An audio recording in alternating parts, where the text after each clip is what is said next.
नमस्कार दोस्तों, homeopathy with Sachin में आप सब लोगों का बहुत बहुत स्वागत है। उम्मीद करता हूँ आप सब लोग बहुत अच्छे से होंगे और अपना ध्यान अच्छे से रख रहे होंगे। दोस्तों, आज का वीडियो मैं वैसे काफ़ी दिन पहले बनाने की सोच रहा था। डेंगू फीवर को लेके कई सारे मैसेजेस और रिक्वेस्ट मेरे पास आई है कि सर अभी डेंगू फीवर का सीजन दिल्ली एनसीआर में और लगभग पूरे नॉर्थ इंडिया में ही हर सिटी में लगभग हमें देखने को मिल रहा है। तो इस पे क्या हम होम्योपैथिक कॉम्बिनेशन ले सकते हैं या क्या होम्योपैथिक मेडिसिन ले सकते हैं जिससे ये बहुत जल्दी ही ठीक हो जाए और कोई कॉम्प्लिकेशन जैसी स्थिति ना बने। दोस्तों, डेंगू का मैं आज आपको एक तो अपना जो कॉम्बिनेशन फॉर्मूला है वो बताऊंगा और एक आपको मैं पेटेंट बनी बनाई रेडीमेड मेडिसिन बताऊंगा। इन दोनों को यूज करने से जल्दी ही 2 से 3 दिन में डेंगू के सिम्टम्स जो है वो सबसाइड होने लगते हैं और प्लेटलेट्स डाउन नहीं होती हैं। कुछ मैं आपको टिप्स भी दूंगा साथ में, जिनको अगर आप करते हैं तो आप किसी भी बुरी स्थिति से या प्लेटलेट सीवियरली डाउन होने से बच जाएंगे और बहुत जल्दी ही जो सिम्टोमेटिक रिलीफ है वो भी इनसे लगना स्टार्ट हो जाता है। वीडियो को अंत तक देखिएगा, बीच बीच में कुछ और इम्पोर्टेंट चीज़ें भी मैं बताता रहूँगा, लेकिन वीडियो को स्किप नहीं करना है। और अगर आप लोग चैनल पे नए हैं, अभी तक चैनल को सब्सक्राइब नहीं किया है, पहली बार वीडियो देख रहे हैं, वीडियो आपको अच्छा लगता है तो वीडियो को चैनल को सब्सक्राइब किए बिना नहीं जाएंगे। चैनल के जो सब्सक्रिप्शन बटन नीचे आता है, सब्सक्राइब का बटन, उस पर क्लिक करना है। उसके साथ में जो बेल आइकन होता है उस पर प्रेस करना है। बेल आइकन पे प्रेस करने से आपको जितने भी मेरे नए वीडियो आते हैं उनके नोटिफिकेशन टाइमली मिल जाते हैं, क्योंकि पहले उन्हीं लोगों को सबको नोटिफिकेशन जाता है। तो दोस्तों, डेंगू जो होता है एक वायरल इन्फेक्शन है जो एडीज जो मच्छर होता है उसके काटने से है, यानी कि ये एक मॉस्किटो बोर्न डिजीज है, मच्छर से पैदा होने वाली स्थिति है। मॉस्किटो टू ह्यूमन ट्रांसफर इसका होता है, ह्यूमन टू ह्यूमन ट्रांसफर नहीं होता। मतलब ये कोई फैलने वाली बीमारी नहीं है, एक आदमी से दूसरे आदमी में नहीं जाती है, लेकिन हाँ मॉस्किटो से आदमी में ये ट्रांसफर होती है। और ट्रांसफर हालांकि ह्यूमन टू ह्यूमन ट्रांसफर तो है, लेकिन वो मच्छर के थ्रू ही होगा। यानी कि एक कोई इन्फेक्टेड आदमी है, उसको वो मच्छर काट ले एडीज, तो वो कैरियर बन जाता है मच्छर। उसमें जो वो वायरस है डेंगू का, डेंगू वायरस जिसको बोलते हैं, वो वायरस उस मच्छर में आ जाता है और वही मच्छर अगर मुझे काटेगा तो वही वायरस मेरे में भी एंटर कर जाएगा। एंटर करने के कुछ दिन बाद फिर सिम्टम प्रोड्यूस होते हैं। इसका पूरा फेज है, उसको मैं आपको समझाता हूं। ये अगर आपने समझ लिया तो बहुत अच्छे से डेंगू को भी आपने समझ लिया। सबसे पहले वायरस हमारी बॉडी में एंटर होता है मॉस्किटो के थ्रू। उसके बाद वायरस हमारी स्पेसिफिक सेल पे एंटर करता है। इम्यूनिटी सेल होती है, मोनोसाइट पे एंटर करता है, और डेंड्रिटिक सेल होती है, उन पे एंटर करता है। मैक्रोफेजेस जो हमारे शरीर में एक खाने का भक्षण करने का काम करते हैं, इन्हीं पे एंटर सबसे पहले ये वायरस करता है। इसके बाद फिर ये अपने आप को ब्लड स्ट्रीम में रेप्लिकेट करता है, इसको वायरेमिया बोलते हैं। यानी कि ये धीरे धीरे पूरी ब्लड स्ट्रीम के थ्रू जगह जगह हमारी शरीर में फैल जाता है और फिर इसके सिम्टम प्रोड्यूस होते हैं डेंगू के। तो ये तो कारण हो गया और कैसे ये जनरेट हो रहा है वो हो गया। अब सिम्टम की बात करते हैं। सिम्टम में इसमें हाई ग्रेड फीवर रहता है, बहुत तेज फीवर रहता है, और सिर में भारीपन होगा, सिर में दर्द होगा, आंखों में दर्द होगा। पहला प्रोमिनेंट सिम्टम है कि आंखों की पुतली में दर्द देखने को मिलेगा और जॉइंट्स में पेन होगा, जोड़ों में दर्द होगा।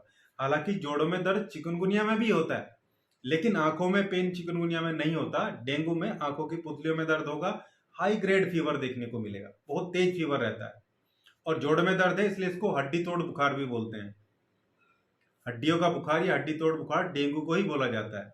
बहुत ज्यादा थकान देखने को मिलती है, क्योंकि 2 से 3 दिन बाद इसमें प्लेटलेट्स भी डाउन होने लगती हैं, थकान बहुत ज़्यादा हो जाती है, और कई बार प्लेटलेट बहुत ज़्यादा डाउन होने से कुछ रैसेस भी, छोटे छोटे रेडिश कलर के धब्बे बॉडी में देखने को मिल सकते हैं। लेकिन वो प्लेटलेट जब 50-60 हज़ार या उसके आसपास या उससे नीचे होती हैं तब वो स्थिति आती है। प्लेटलेट इसमें तेजी से डाउन होती हैं। प्लेटलेट डाउन होने से हेमरेजिक सिचुएशन रहती है, उसको डेंगू हेमरेज बोलते हैं या हेमरेजिक डेंगू बोलते हैं, जिसमें ब्रश करने से मसूड़ों से खून आ सकता है, या जो है नाक से भी खून कई बार देखने को मिल सकता है। लेकिन वो प्लेटलेट बहुत ज़्यादा डाउन होने की स्थिति है, ऐसी स्थिति में एडमिट ही कर देना चाहिए, क्योंकि तब उसको प्लेटलेट को एक तरीके से ट्रांसफ्यूज करने की रिक्वायरमेंट रहती है। दूसरा, कई बार ये अगर किसी को दोबारा इन्फेक्शन हो जाए, री इन्फेक्शन किसी को हो जाए, एक स्टेन से इन्फेक्शन हुआ है फिर दूसरा स्टेन आ जाए, तो उसमें सीवियर स्थिति भी हो सकती है। ये डेंगू जो फीवर है ये दिमाग में भी जा सकता है। लेकिन फिलहाल आज हम जिस ट्रीटमेंट की बात करने वाले हैं वो ट्रीटमेंट डेंगू के सिम्टोमेटिकली सिम्टम मिलते ही, हमें सिम्टम मिल गए, हमने टेस्ट कराया या नहीं कराया, बस ये ट्रीटमेंट आपको स्टार्ट कर देना है। ऐसा आप करते हैं तो बहुत जल्दी आपको सिम्टोमेटिक रिलीफ तो मिलेगा ही, लेकिन जब आप कुछ दिन बाद टेस्ट कराएंगे तो वो भी आपको निगेटिव मिलेगा।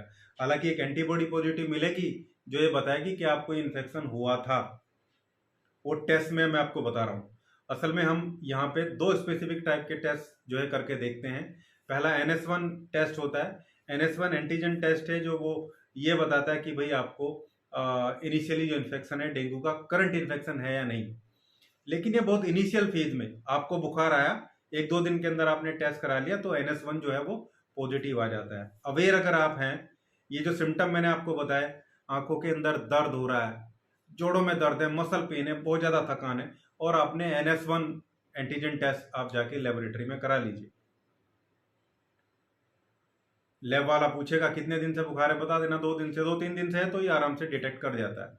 लेकिन ज़्यादा कुछ दिन हो गए तो फिर ये वहाँ पे पॉजिटिव नहीं आता है, फिर आपको एंटीबॉडी का टेस्ट कराना होगा। इसमें जो IgM, अगर IgM एंटीबॉडी आपकी पॉजिटिव आती है तो IgM एंटीबॉडी ये 3 से लेके 5 या 6 दिन के बीच में डिटेक्ट होती है। ये आपको बताती है कि आपको अक्यूट इन्फेक्शन है और करंट इन्फेक्शन आपकी बॉडी में चल रहा है। लेकिन अगर IgG पॉजिटिव आता है तो ये कई बार थोड़ा डेंजर भी हो सकता है, समझना जरूरी है। अगर IgG पॉजिटिव आता है तो ये थोड़ा लेटर स्टेज के फीवर को दिखाता है। या तो आपको ये बताएगा कि आपको अभी फीवर हो सकता है ना हो, सिर्फ बॉडी में पेन रह जाए इतने दिन बाद, लेकिन ये आपको ये बताएगा कि आपको ये इन्फेक्शन था, पास्ट इन्फेक्शन, या फिर रिकरेंट हुआ है, ये पहले था अभी करंट में चल रहा है लेकिन रिकरेंट है, दोबारा हुआ है आपको। तब ऐसी स्थिति में अगर IgG पॉजिटिव आता है तो आपको थोड़ा सतर्क होने की जरूरत है और अपने प्लेटलेट पे ध्यान रखने की जरूरत है कि ये डेली आपको मॉनिटर करना है, कहीं आपकी प्लेटलेट बहुत तेजी से डाउन ना हो जाए। ठीक है, ये इसके सिम्टम और टेस्ट मैंने आपको बताया।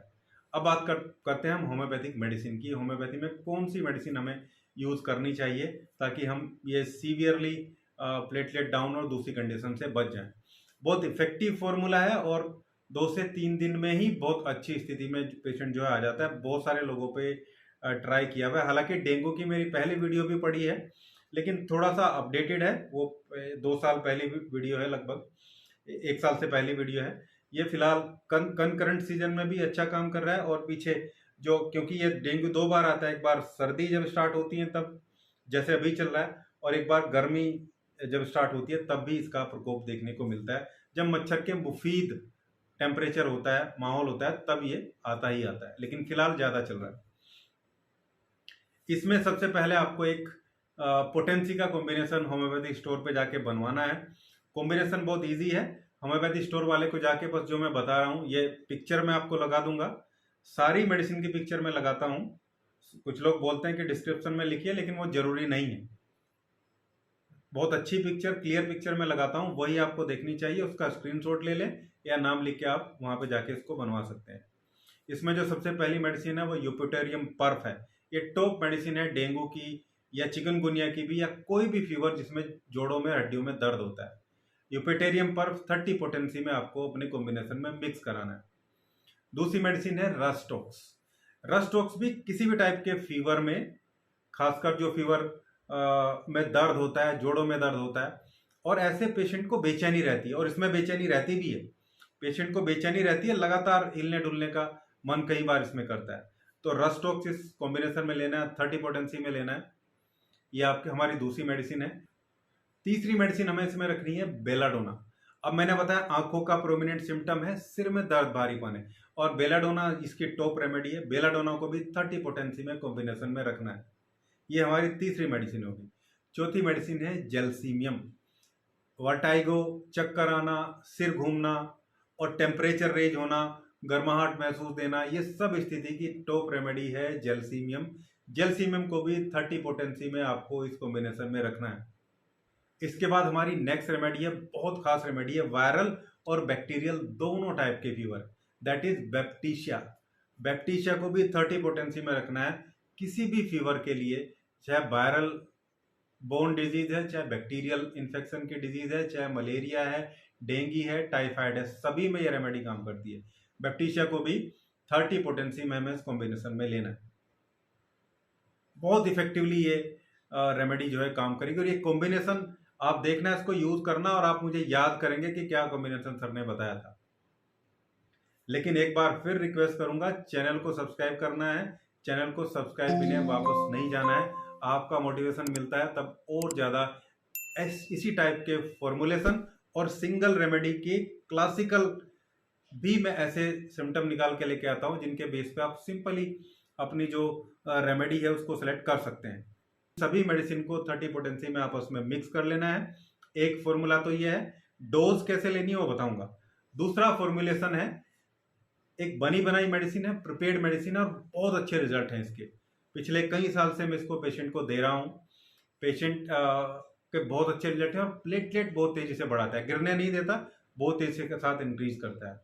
ये डेंगमा सिरप है, यहाँ मैं पिक्चर लगा देता हूँ। इस डेंगमा सिरप को आपको होम्योपैथिक स्टोर से लेना है, यानी कि होम्योपैथिक स्टोर पे जाके आपको ये दोनों चीज़ें बतानी है भाई, ये कॉम्बिनेशन फीवर का, और आपको ये डेंगमा सिरप लेके आ जाना है।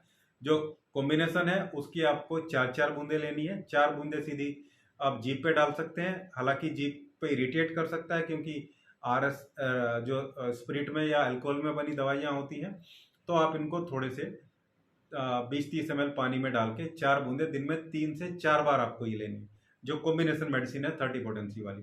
और ये जो सिरप है आपको 2-2 चम्मच दिन में 3 बार लेना है। 5 से 10 ml सुबह, 5 से 10 ml दोपहर, 5 से 10 ml शाम को। ये तो आपका ट्रीटमेंट का बात हो गया। अब जो चीजें ध्यान रखनी है वो मैं आपको बताता हूँ। कम से कम 3-3.5 लीटर लिक्विड का इंटेक करना है आपको, जिसमें कम से कम आधा लीटर 500 ml नारियल का पानी होना चाहिए। नारियल का पानी है तो बेस्ट है।